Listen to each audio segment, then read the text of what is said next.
오늘 본문에 있는 말씀을 통해서 하나님은 살아계신 자의 하나님이십니다. 그런 제목 가지고 말씀을 살펴봅니다.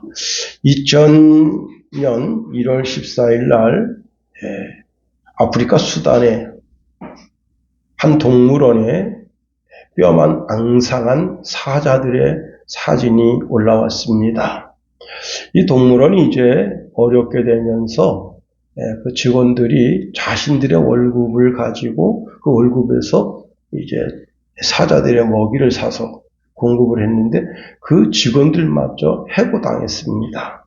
그러니 그 동물원에 있는 5명의 사자가 먹을 것이 없어요. 그렇게 해서 수개월 지나게 되니까 뼈만 앙상하게 된 겁니다. 심지어는 사람이 그 앞에 지나가는데, 여러분, 사람이 그 앞에 지나가면 침을 흘리고 달겨들어서 물어 뜯을 거 아니에요? 달겨들 힘도 없었다 하는 겁니다. 사자가 아무리 크게 울부짖는 울림의 왕이라 하지만 몇 개월 제대로 식사를 하지 못하게 되니까 부르짖을 기운도 없다 하는 겁니다. 잘 먹어야 되는 거예요. 육신의 양식도 잘 먹어야 되지만 영의 양식도 잘 먹어야 됩니다. 영의 양식이 바로 성경입니다. 성경을 잘 먹어야 되는 거예요. 예수님께서 이제 떡을 가지시고 축복 기도하시고 떼어서 제자들에게 주시면서 받아 먹으라, 이것은 내 몸이라 말씀하십니다. 또 잔을 가지시고 감사 기도 드리십니다. 그리고 잔을 제자들에게 주시면서 너희가 다 이것을 마시라, 이것은 죄 사함을 얻게 하려고 많은 사람들을 위하여 흘리는 바 나의 피, 곧 언약의 피다 말씀하십니다. 그런데 그때 이제 이 말씀이 너무 어렵다고 많은 유대인들이 예수님 곁을 떠날 때 예수님께서 물으셨습니다. 제자들에게 너희들도 가려느냐 했더니 베드로가 주여 영생의 말씀이 계시면 우리가 누구로 가겠습니까? 하고 예수님을 바짝 붙잡으면서 쫓았다 하는 겁니다. 여러분, 잘 먹고 그리고 운동도 잘해야 되는 거예요. 그래야 건강하게 되는 겁니다. 최근에 공지천에 나가보니까 운동하는 분들이 참 많습니다. 그 하버드 대학에서 1시간 걸으면 3시간 생명이 연장된다 하는 결론을 가져왔습니다.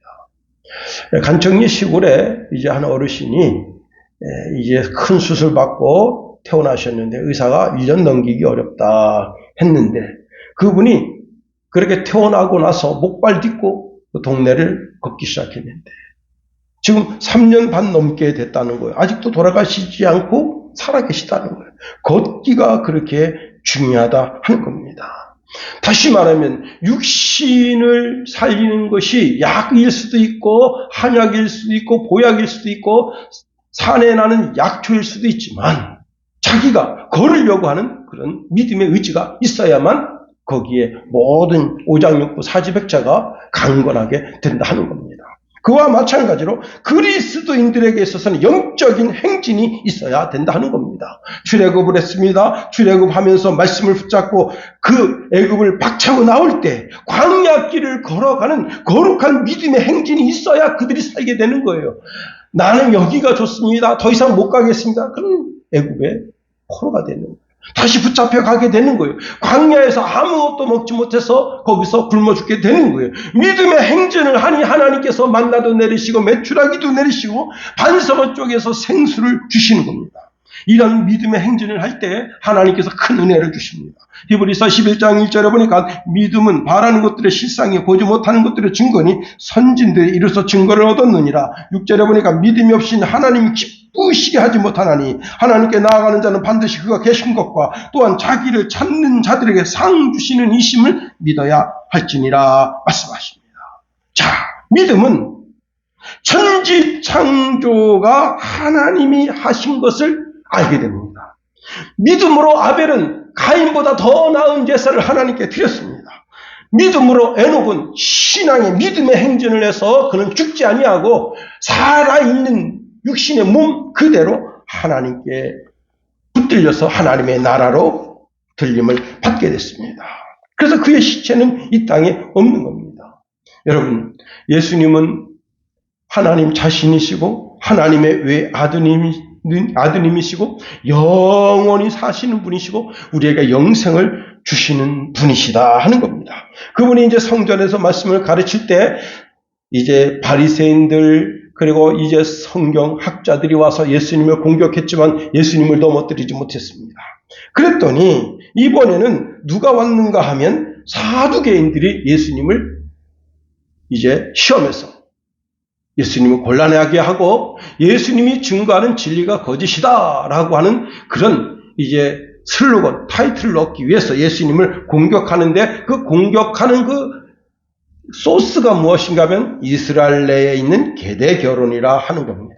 한 집에 칠형제가 있는데 형님이 장가들어 사는데 그만 형님이 후사를 보지 못하고 죽어서 둘째 형이 형수와 결혼했습니다. 이것은 이스라엘 계대법이다. 자, 그렇게 해서 그 집에 칠형제가 다 결혼했는데 이상하게 그만 그 칠형제가 다 후사를 보지 못하고 죽었어요. 그리고 종국적으로는 이 여자도 죽게 됐습니다. 그때 이 칠형제 그리고 이 여자 부활 시에는 이 여자는 도대체 누구의 아내가 되겠습니까? 하고 질문을 던졌는데 예수님 말씀하십니다. 너희가 성경도 하나님의 능력도 알지 못하는 거로 오해하였도다. 부활 때에는 장가도 아니가고 시집도 아니가고 하늘에 있는 천사들과 같으니라. 죽은 자들의 부활을 논할진데 하나님이 너희에게 말씀하신 바 나는 아브라함의 하나님이요 이삭의 하나님이요 야곱의 하나님이라 하신 것을 읽어보지 못하였느냐. 하나님은 죽은 자의 하나님이 아니요 살아있는 자의 하나님이라 말씀하십니다. 오늘 우리가 이 본문에 있는 말씀을 통해서 세 가지로 한번 말씀을 살펴보려고 하는 겁니다. 여러분, 예수님은 하나님 자신이세요. 하나님 외아드님이십니다. 성부 하나님, 성자 하나님, 성령 하나님, 삼위를 가지고 계신 분이신데 그가 인간의 육신을 입고 있을 때 이 땅에 끊임없이 시험을 받으셨다 하는 겁니다. 대제사장들과 장로들이 예수님을 시험하고 바리새인들이 예수님을 시험하고 사두개인들이 예수님을 시험합니다. 여러분, 예수님 시험할 때 흐리멍텅한 사람 세워서 시험하는 게 아닙니다. AI처럼 똑똑하고 머리가 팍팍팍 돌아가는 그런 정말 지혜자를 세워서 예수님을 시험 들게 하고 예수님을 공격해서 예수님의 지혜가 예수님의 가르침이 별것도 아니다라고 하는 것을 만천하에 드러나게 하는 겁니다. 에덴 동산의 아담과 하와를 시험할 때 마귀가 천상의 지혜로 예수님을 아담과 하와를 시험했다는 겁니다. 여러분, 예수님이 40일 동안 금식했습니다. 여러분, 금식하면 얼마나 배가 고파요. 저도 청년 때 참 금식을 많이 했는데 그때 가장 먹고 싶은 게 뭐냐? 여러분, 돼지갈비, 소갈비 그런 게 아니에요. 예, 짜장면. 예, 그 짜장면 냄새가 콧곳을 스치고 지나가면요, 와, 식욕이 확 돋으면서 와, 저 짜장면 먹고 싶다. 그런데 마귀가 40일 금식한 예수님을 시험합니다. 너가 만약 정말 하나님의 아들이라면 이 돌이 떡덩이가 되게 하라 합니다. 그때 예수님께서 성경 말씀, 우리가 육신을 가지고 있어서 육신의 양식도 중요하지만 내 삶의 양식은 하나님의 말씀으로 살아야 된다. 그래서 이렇게 말씀하시는 거예요. 기록되었을 때 사람이 떡으로만 살 것이 아니요 하나님의 입으로 나오는 모든 말씀으로 살 것이라 하였느니라. 마귀를 이기는 지혜는 세상에 없습니다. 사람의 지혜 속에 없어요. 하나님 말씀 속에 있다는 겁니다. 그러므로 우리가 마귀를 이기기 위해서는 어떻게 해요? 예수님 말씀하십니다. 시험에 들지 않도록 깨어 기도하라 말씀하십니다. 마태복음 26장 41절에 보니까 시험에 들지 않게 깨어 기도하라. 마음에는 원이로되 육신이 약하도다. 사도 베드로전서 4장 7절에 만물의 마지막이 가까웠으니 그러므로 너희는 정신을 차리고 근신하여 기도하라 말씀하십니다.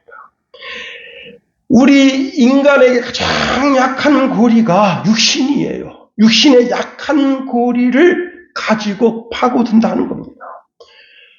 마귀는 우는 사자와 같이 우리 영혼을 집어삼키려고 두루두루 다닙니다. 베드로전서 5장 8절에 보니까 근신하라 깨어라 너희 대적 마귀가 우는 사자같이 두루다니며 삼킬 자를 찾나니 말씀합니다. 항상 깨어 있어야 된다. 마귀에게 틈을 주면 안 된다는 거예요. 우리 개인계에는요, 능력이 마귀를 이길 만한 능력이 없습니다.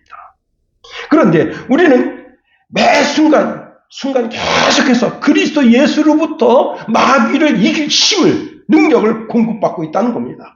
마태복음 10장 19절에 보니까 내가 너희에게 뱀과 전갈을 밟으며 원수의 모든 능력을 제어할 권능을 주었으니 너희를 해칠 자가 결코 없으리라. 시편 91편 13절 15절에 보니까 내가 사자와 독사를 밟으며 젊은 사자와 뱀을 발로 누리리로다. 하나님이 이르시되 그가 나를 사랑한즉 내가 그를 건지리라. 그가 내 이름을 안즉 내가 그를 높이리라. 그가 내게 간구하리니 내가 그에게 응답하리라. 그들이 환난 당할 때에 내가 그와 함께하여 그를 건지며 영화롭게 하리라. 내가 그를 장수하게 하므로 그를 만족하게 하며 나의 구원을 그에게 보이리라 하시도다. 우리가 하나님께로부터 능력을 받아서 능력 가운데 살지만 또 믿음이 약해져서 내가 간구하며 기도할 때 하나님께서 내게 능력을 더하셔서 그 환난과 기가 막힌 운동에서 우리를 빼어서 구원하게 하신다 하는 겁니다. 그런데 우리가 삶의 현장에서 정말 어마무시한 상황을 당했을 때 그때 우리가 하나님 앞에 기도하고 간구하고 하나님 내가 지금 이런 어려움과 환난 가운데 있습니다. 나를 도와주소서 하고 기도했음에도 불구하고 내가 내 마음속에 계속해서 여전히 두려움이 있다면 그것은 하나님을 신뢰하지 못하는 믿음이다 하는 겁니다. 요한일서 4장 18절에 보니까 사랑 안에는 두려움이 없고 온전한 사랑이 두려움을 내쫓나니 두려움에는 형벌이 있습니다. 두려워하는 자는 사랑 안에서 온전히 이루지 못하느니라 말씀합니다. 여러분, 사람이 흔들리는 것은 혈육을 가지고 시험하기 때문이에요. 부모를 가지고 시험합니다. 형제를, 자녀를, 친척을 친한 것을 통해서 시험합니다. 그리고는 예수 믿어도 별것 없구만. 그리고 예수 믿는 사람들을 그렇게 미워합니다.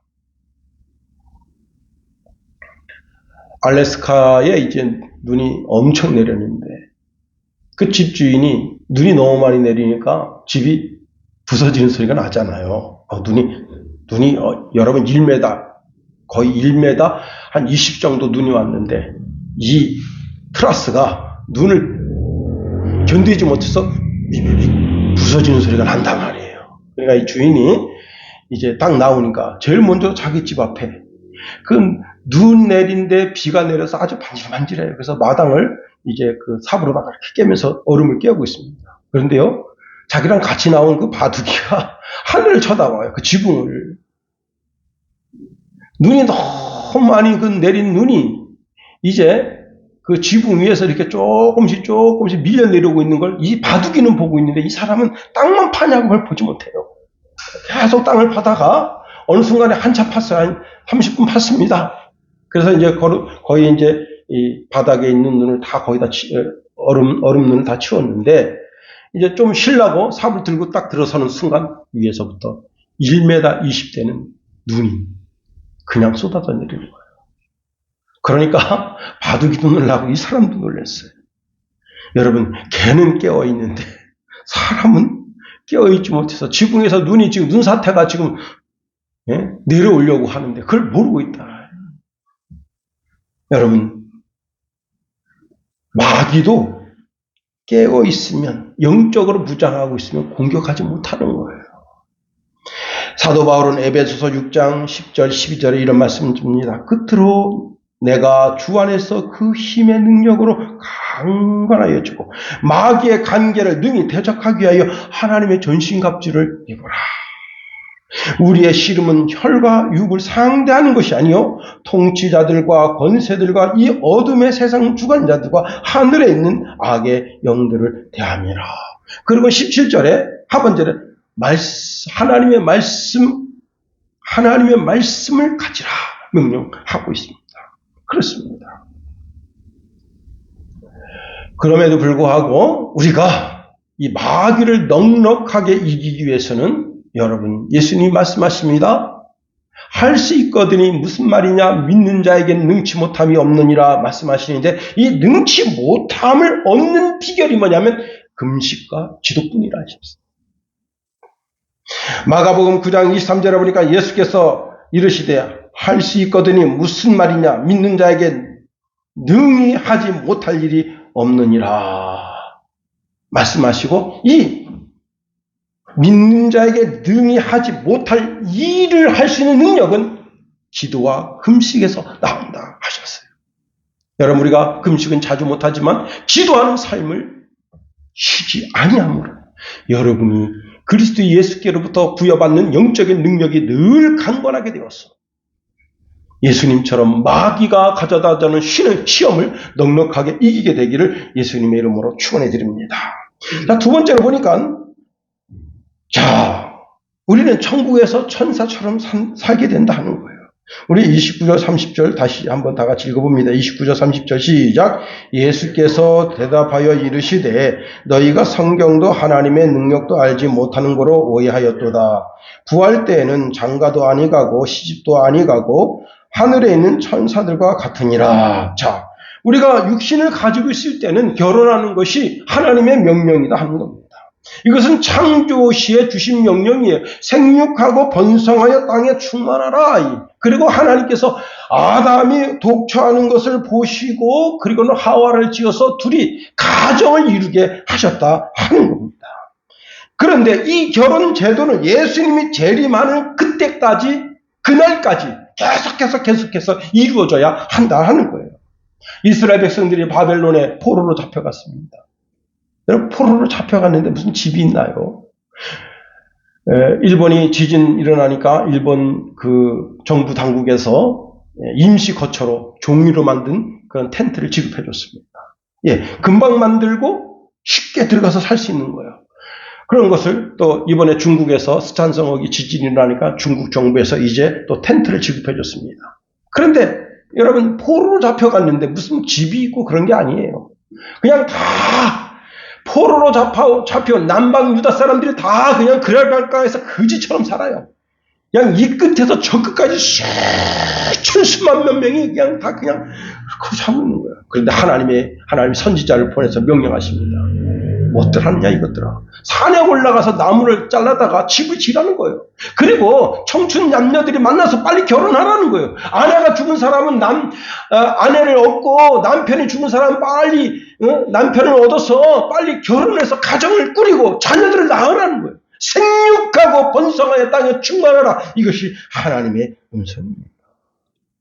잘 사는 나라, 우리나라 같이 선진국가 같은 나라만 결혼해서 잘 살아가는 게 아니에요. 미개발 정말 무지한 사람들도 빨리빨리 결혼해서 자녀를 낳고 그 가정을 꾸리고 그 가정을 통해서 번성을 이루는 것이 하나님의 뜻이다 합니다. 그런데 이것은 부활 시에는 이런 것이 존재하지 않는다는 겁니다. 자, 부활 때는 결혼하는 일이 없다는 겁니다. 사람들이 결혼을 통해서 얻을 수 있는 기쁨과 즐거움과 만족은 부활 때에는 더 새롭고 영원한 즐거움과 기쁨이 우리 속에 주어지기 때문에 결혼을 통해서 얻는 기쁨보다 우리가 부활체를 가짐으로 덧입게 되는 즐거움과 기쁨이 더 크므로 그것으로 대처된다 하는 겁니다. 하나님은 모든 것들 중에 모든 것이 되시는 분이십니다. 자, 그래서 천국에서는 다른 배우자가 필요가 없습니다. 몸의 즐거움과 쾌락은 영적인 것으로 대체된다 하는 겁니다. 더 이상 육신의 즐거움을 채우려고 하지 않는다는 거예요.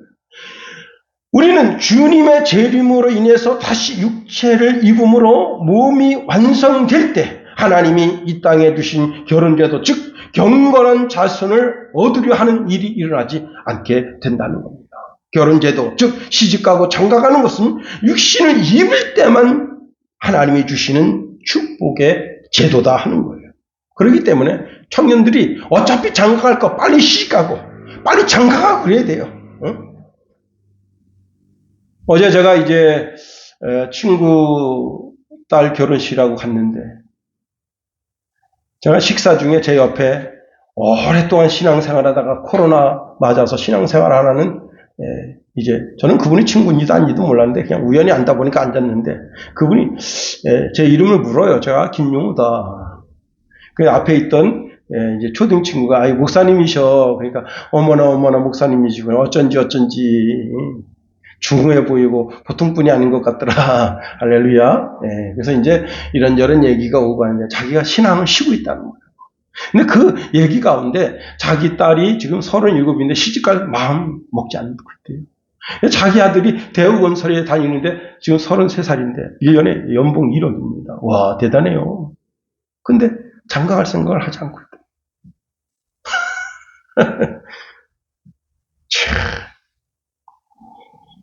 여러분, 어차피 장가갈 거 빨리 가고 어차피 시집갈 거 빨리 가야 돼요.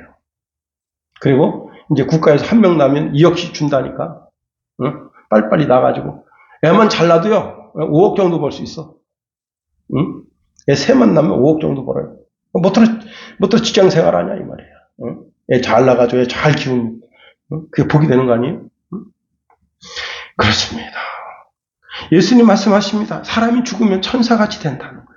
질병에 걸리지도 않고 여러분 사고가 일어나지도 않고 자동차가 필요 없어요. 영이 끌리는 대로 가게 되는 겁니다.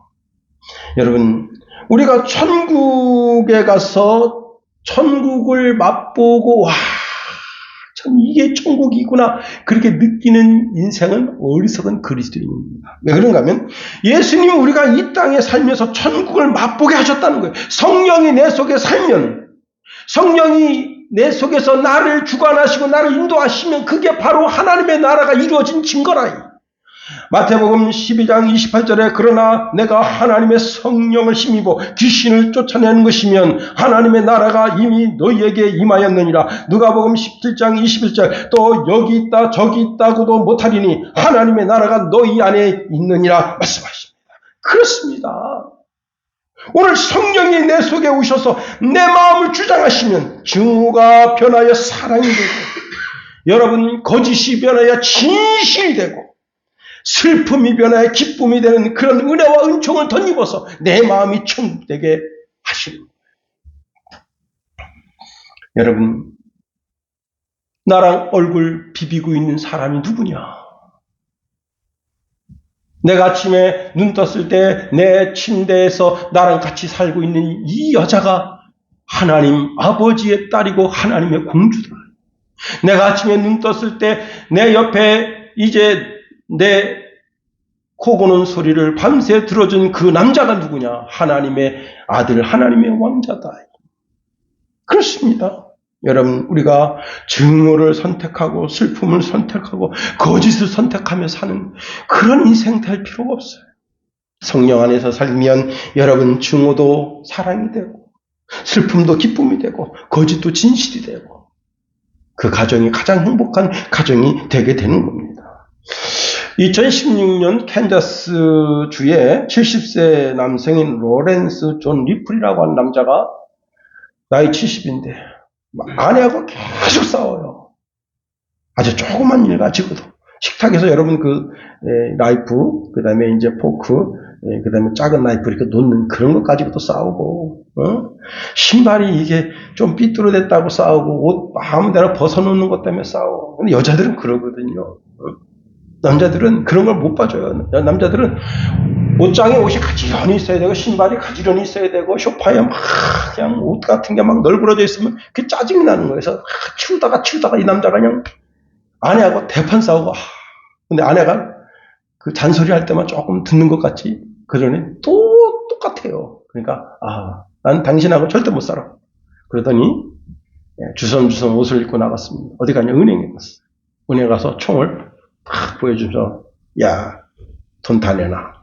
그러니까 은행 직원이 딱 돈을 딱 주면서 비상벨을 눌렀습니다. 경찰서에 신고가 된 거예요. 그랬더니 돈을 딱 이렇게 가슴에 안고 총을 안고는 의자에 가서 앉은 거예요. 가만히 있습니다. 경찰이 왔습니다. 체포됐습니다. 그랬더니 경찰한테 말합니다. 다른 거 필요 없어. 나는 그 은행 강도짓을 했으니 나를 감옥에 넣어주시오. 왜 그러냐? 이 여자하고 단 하루, 단 1시간, 1분 1초도 얼굴 마주하고 싶지 않다는 거예요. 판사님이 이 사람은 감옥에 집어넣으면 행복할 것 같아서 가택연금 6개월을 때렸습니다. 응? 이 남자를, 불이라고 하는 남자의 감옥은, 교도소는 가정입니다. 기가 막히죠. 이렇게 살면 안 되는 거예요. 가정이 천국 되어야 되는 거예요. 미국의 김상훈 목사, 김정희 사모가 입양아까지 9명을 길러요. 야, 대단합니다. 그런데 그 첫째가 이제 하은인데 동양인이니까 눈썹이 새카맣잖아요. 그랬더니 애들이 자꾸 그 새카만 눈썹을 보면서 너는 그 눈이 썩어가고 있다, 이게 자꾸 놀려댑니다. 너무 속이 상해가지고 이제 엄마한테 가서, 엄마, 친구들이 나 있잖아, 눈썹이 새카맣다고 자꾸 놀려, 눈썹이 썩어 들어가고 있대, 꺼멓게, 그렇게 말하고 싶은데 엄마가 딱 보니까 자기가 제일 큰 딸인데, 거기 지금 딸과 아들이 몇 명이니까 하면 8명이는데 걔네들이 막 개판입니다. 여러분, 그림 안 봐도 보이죠, 그죠? 아니, 뭐 우리 집엔 두 아들인데도, 어릴 때도 그런데 이 두 아들이 이게 문제가 아니에요. 딱 보여. 그냥 얘가, 하은이가 딱 보니까, 내가 너무 속상하지만 내 속상한 걸 엄마한테 얘기하면 엄마가 진짜 돌아버릴 것 같아. 그래서 말 못하는 거야. 선생님한테 말하고 싶지만 선생님한테도 말 못하고, 엄마한테도 말하고 싶지만 엄마한테도 말 못하고. 자, 이렇게 끙끙끙끙 앓다가 어느 날 이제 자기가 들었는데, 자기가 입양아라는 사실을 알게 됩니다. 와! 내가 뭐 못생긴 것도 아닌데 자기가 입양아라는 말을 들으니까 거기서 그냥 청천벽력. 응? 애들한테 못생겼다는 말 듣죠. 자기 입양아라는 말 듣죠. 그래서 막 고민합니다. 야, 나는 어떡하는 거야? 나는 어떡하는 거야? 응? 근데 거기 이제 9남매 중에 엄마가 낳은 친아들, 친딸이 있어요. 근데 엄마는 친아들이라고 더 사랑하고 친딸이라고 더 사랑하는 건 아니야. 똑같이 사랑해 줍니다. 어느 날 엄마한테 이런 말을 듣습니다.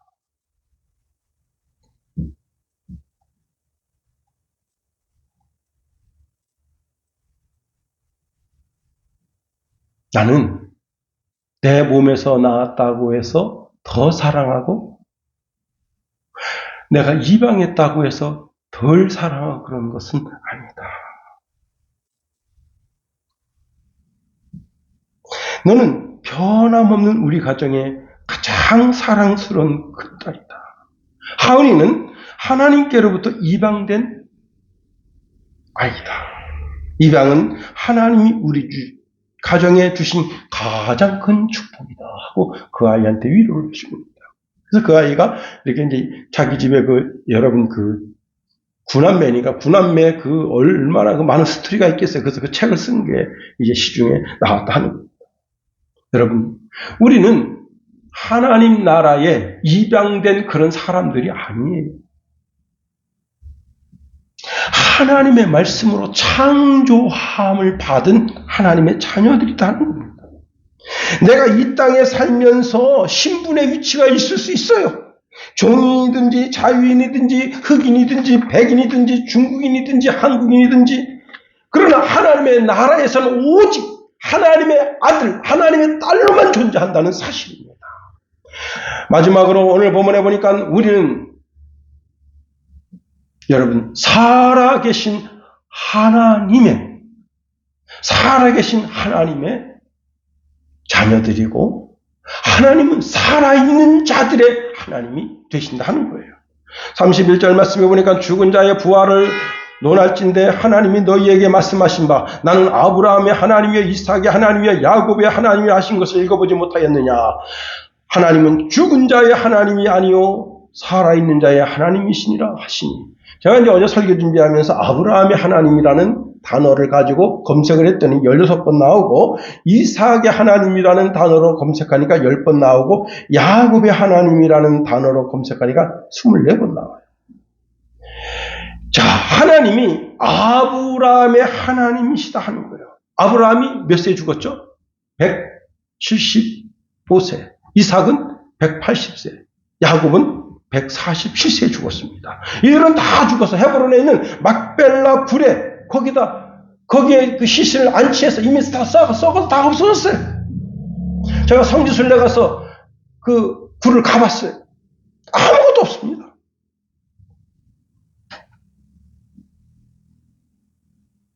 그 뼈나 그 살이나 이미 다 삭을 때려 삭아서 없어진 거예요. 그런데 그 아브라함이 지금 살아있고 이삭도 살아있고 야곱도 살아있고 하나님의 얼굴을 항상 배우는다는 거예요. 오늘 본문에 하나님은 죽은 자의 하나님이 아니요 살아있는 자들의 하나님이라 말씀하십니다. 예수님께서 베드로, 야고보, 요한을 데리시고 이제 변화산에 올라가십니다. 자, 그때 누구를 보느냐? 모세를 보는 거예요. 모세가 누굽니까? 모세가 이제 이스라엘 민족을 여러분 40년 동안 광야로 인도해서 느보산에서 거기서 죽게 됐는데 그 시체를 30일 동안 애국하면서 그 시체를 매장했단 말이에요. 자, 그런데 그 모세가 거기 온 거예요. 그 영이 살아서. 그리고 모세는 율법을 대표하는 사람이라면 엘리야는 이 선지자를 대표하는 사람인데 선지자를 대표하는 사람으로 엘리야가 그 자리에 와 있는 거예요. 그렇습니다. 그때 예수님은 영광스러운 몸으로 부활하셔서 베드로가 그 몸을 보고 깜짝 놀랐어. 너무나 놀라가지고 예수님 너무 좋아요. 너무 황홀합니다. 여러분 은혜 많이 받게 되면 그와 같아요. 그런 역사가 있어지길 예수님의 이름으로 축원해 드립니다. 여러분 정말 성령 충만함 받으면 너무 좋은 거예요. 너무 좋아. 찬송하다가도 눈물이 나오고 말씀을 듣다가도 눈물이 나오고 길가를 가면서 풀을 보고도 눈물이 나오고 나 같은 걸 사랑하셨어. 날 하나님의 자녀 삼아주셨구나. 감사하고 또 감사하는 그렇습니다. 우리 주님은 부활의 주, 능력의 주, 은혜의 주. 요한복음 11장에 보면 예수님이 나사로의 무덤에 왔는데 그때 이제 나사로의 여동생 마르다가 볼멘 소리로 예수님이 여기 계셨다면 우리 오라비가 죽지 않았을 텐데요 하고 막 애절하니까 예수님도 그 이야기를 들으시고 마음이 너무 애잔해요. 그때 마리아의 신앙을 물어보십니다. 요한복음 11장 25절에 나는 부활이요 생명이니 나를 믿는 자는 죽어도 살겠고 무릇 살아서 나를 믿는 자는 영원히 죽지 아니하니니 이것을 내가 믿느냐 물으십니다. 마리아가 이렇게 대답하네요. 주여 그러하다. 주는 그리스시요 세상에 오시는 하나님의 아들이신 줄 내가 믿나이다. 여러분 예수님을 믿는 자는 영이 살고 영원히 죽지 않는다는 거예요. 그 영이 새 생명을 얻고 살아있다는 거예요. 여러분 예수님을 그리스도로 믿으시면 아멘 하시기 바랍니다. 여러분 믿는 자의 그 영이 영원히 산다는 거예요. 우리가 두려움이 없는 것은 여러분 최근에 코로나 이후에 일본에서 전염병이 대유행하고 있는데 이런 것이 우리의 두려움이 될 수가 있어요. 또 북한의 김정은이 오판에서 전쟁을 일으킬까? 또 지금 최근에 이제 걱정되는 게 뭐냐면 대만과 중국 관계잖아요. 그 대만과 중국 관계가 전쟁이 일어나면 대한민국은 참전하지 않을 수가 없다. 왜? 그 대만과 중국 전쟁이 중국과 일본과의 전쟁이고 중국과 우리나라의 전쟁인데 우리나라는 누구를 시켜요? 중국이 직접 오는 것보다 북한을 시켜서 전쟁이 일어날 수 있다. 여러분 또 우리나라에 좌파가 참 많습니다. 이 좌파들이 주도하는 사회주의 사상, 사회주의 나라가 갈까 참 두려움이 많아요. 그런데 이것은 육신이 가지는 두려움이에요. 영이 살아서 살아계신 하나님을 바라보고 있으면 그 두려움이 없다. 우리가 이 세상 살면서 느끼는 행복과 기쁨과 행복과 병치로 부유하게 되는 것, 여러분 축복받고 사는 이 모든 것은요, 하나님께로부터 오는 축복의 메인이 아닙니다. 여러분, 하나님께로부터 오는 축복의 메인이 뭐냐면 영원히 사는 거예요. 영원히 사는 것. 요한복음 5장 21절에 하나님께서 죽은 자들을 일으켜 살리심과 같이 아들도 자기가 원하는 자들을 살리느니라. 영원히 사는 것이 우리가 받는 축복의 메인입니다. 요한복음 6장 40절에 보니까 내 아버지의 뜻은 아들을 보고 믿는 자마다 영생을 얻는 이것이니 마지막 날에 내가 이를 다시 살리리라 말씀하십니다. 그렇습니다. 가장 존귀한 것이 뭐냐? 예수 믿고 영원히 사는 것이 가장 존귀한 거예요. 그렇습니다. 많은 사람들이 죽음 이후에 오랜 시간이 지난 뒤에 주님이 예비한 천국으로 가는 줄 착각합니다. 그러나 알 것은요, 죽음 즉시 천국으로 간다 하는 겁니다. 예수님께서 십자가에 달리시던 날 한편 강도가 이렇게 말합니다. 예수여, 당신의 나라가 임하실 때 나를 좀 기억해 주십시오. 예수님께서 이렇게 말씀하십니다. 진실로 진실로 너에게 말한다. 내가 오늘 나와 함께 낙원에 있겠다. 심장이 멈출 때, 호흡이 멈출 때, 뇌의 기능이 멈출 때, 여러분, 아담과 하와를 추방했던 그 낙원으로 다시 들이시고 영원히 살게 하신다. 여러분, 이사야서 26장 19절에 보니까 주의 죽은 자들이 살아나고 그들의 시체들은 일어나리로다. 티끌에 누운 자들아, 너희는 깨어 노래하라. 주의 이슬은 빛날 이슬이니 죽은 땅이 죽은 자들을 내어놓으리라. 여러분, 주님이 땅에 천사장의 호령소리와 함께 재림하실 때 영이 지금 하나님 앞에서 하나님을 배웠고 하나님을 예배하고 찬송하고 거기서 영원한 즐거움을 누리다가 주님이 땅에 재림하시는 그날 천사장의 호령소리와 함께 하늘에 가 있던 영들이 내려와서 이 땅에 예수 그리스도의 부활의 능력으로 모든 죽었던 자들이 다 육체를 회복하는 때가 생겨난다. 제가 전제도 말씀드렸잖아요. 아브라함의 시체도 이삭의 시체도 야곱의 시체도 뼈도 없어. 그러나 하나님의 능력으로 모든 육체를 다 얻게 됩니다. 요한복음 5장 28절 29절에 보니까 이에 놀라게 여기지 말라. 무덤 속에 있는 자들이 다 그의 음성을 들을 때가 오나니 선한 일을 행한 자는 생명의 부활로 악한 일을 행한 자는 심판의 부활로 나오리라. 모든 시체가 다 부활하게 되는 거예요. 부활의 영광을 맞이하게 되는 거예요. 그래서 영과 혼이 육체를 딱 만나게 되는 그런 부활의 날이 있게 되는 거예요. 예수는 우리에게 약속을 주십니다. 요한복음 14장에 보니까 너희는 마음에 근심하지 말라. 하나님을 믿으니 또 나를 믿으라. 내 아버지 집에 있을 곳이 참으로 많다. 그렇지 않다면 내가 너희에게 이렇게 말하였을 것이다. 지금 나는 너희가 있을 곳을 준비하러 간다. 그래서 너희가 있을 곳이 다 준비되면 그때 다시 와서 너희를 데려다가 내가 있는 곳에 너희도 항상 같이 있도록 하겠다. 너희는 내가 어디로 가는지 그 길을 알고 있다 말씀하십니다. 도마가 질문했어요. 주님, 우리는 주님께서 어디로 가시는지 알지 못합니다. 그러니 우리가 어떻게 그 길을 알겠습니까? 예수님 말씀하십니다. 나를 따라와라. 내가 바로 그 길이다. 내가 바로 그 진리다. 내가 바로 그 생명이다. 나를 통하지 않고는 아버지께로 오지 못한다. 예수님께서 내가 아버지 하나님께로 가는 천국 가는 길이 되어줄게. 너가 그렇게 찾던 그 진리가 되어줄게. 너의 영원한 생명이 되어줄게 말씀하시는 거예요. 요한복음 6장 44절에 이렇게 말씀합니다. 나를 보내신 아버지께서 이끌지 아니하시면 아무도 내게로 올 수 없으니 이는 그를 내가 마지막 날에 다시 살리리라. 요한복음 10장 28절에 보니까 내가 그들에게 영생을 주니 영원히 멸망치 아니할 것이요 또 그들을 내 손에서 빼앗을 자가 없으리라. 예수님 말씀하십니다. 나를 따라가라. 나를 따라오너라. 나를 따라오너라. 예수님 따라가면 그 끝이 천국이다. 여러분, 힘들고 어려운 줄 알아요. 그러나 예수님만 따라가야 돼요. 제가 청년 때 부르던 부음성가가 있어요. 주님만 따라갈래. 예수님만 따라갈래.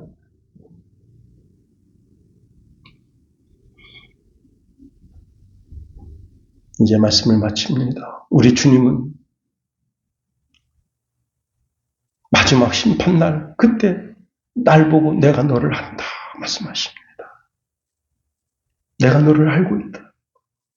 너가 나 때문에 흘린 눈물을 알고 있다. 속상했던 그것을 알고 있어. 내가 괴로웠던 걸 알고 있어. 그 주님 따라서